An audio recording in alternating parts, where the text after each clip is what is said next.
खूप दिवस मनात चाललं होतं खारी शंकरपाळी बनवायची, तर ती शेवटी आज मुहूर्त लागला आहे त्याला. तर खारी शंकरपाळी बनवायला घेतली.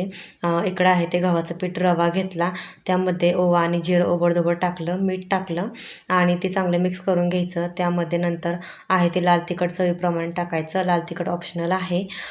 या रेसिपीचा फुल व्हिडिओ आहे तो आपल्या चॅनलवर अपलोड केलेला आहे, तिथे जाऊन चेकआउट करायला विसरू नका. इकडं आहे ते तेलाचं मोहन टाकलं, चांगलं मिक्स करून घेतलं.